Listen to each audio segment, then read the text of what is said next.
For centuries, women's brains have been weighed and measured and found wanting. Part of women's allegedly inferior, deficient, or fragile biology, their brains, were at the heart of any explanation as to why they were lower down any scale, from the evolutionary to the social and the intellectual.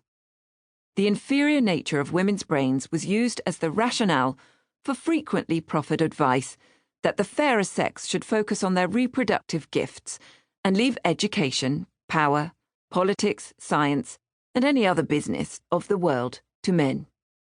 While views about women's capabilities and their role in society varied somewhat over the centuries, a consistent theme throughout was essentialism, the idea that differences between female and male brains were part of their essence, and that these brains' structures and functions were fixed and innate.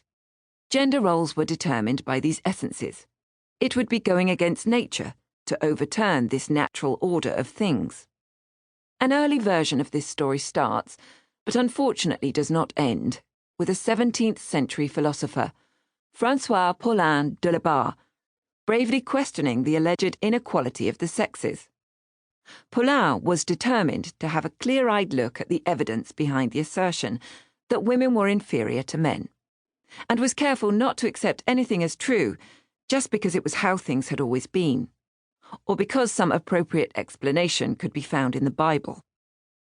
His two publications, On the Equality of the Two Sexes, A Physical and Moral Discourse, in which is seen the importance of undoing prejudice in oneself, 1673, and On the Education of Women, To Guide the Mind in Sciences and Manners, 1674, show a startlingly modern approach to issues of differences between the sexes. Paulin even tries to show how women's skills can be equated with those of men.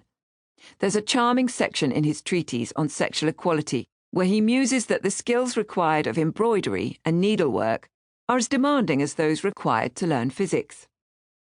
Based on his studies of findings from the then new science of anatomy, he made a startlingly prescient observation. Our most accurate anatomical investigations do not uncover any difference between men and women in this part of the body, the head.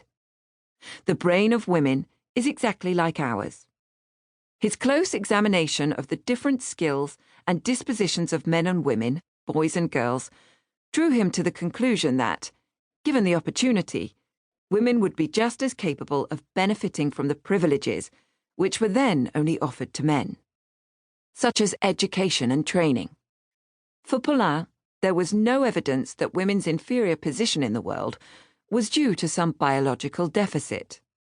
L'esprit n'a point de sexe, he declared. The mind has no sex. Paulin's conclusions were strongly against the prevailing ethos.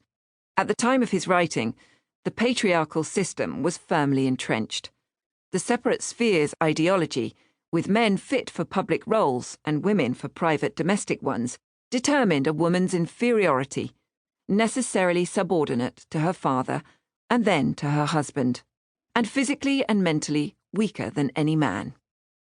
It was downhill all the way after that. Paulin's views were largely, to his disappointment, ignored when they were first published, at least in France, and had little impact on the established view that women were essentially inferior to men and would be unable to benefit from educational or political opportunities, which was, of course, a self-fulfilling prophecy, as they were not, with notable exceptions, given access to education or political opportunities. Paulin's feminist ideas were allegedly widely plagiarized, without acknowledgement, in England, e.g. Female Rights Vindicated, or The Equality of the Sexes, Morally and Physically Proved, by a lady, G. Burnet, 1758. His work started to attract attention in France at the beginning of the 20th century, in the context of debates about women's equality. Simone de Beauvoir quoted him in her book, The Second Sex. This remained the prevailing view throughout the 18th century, with little attention to it as a matter worthy of debate.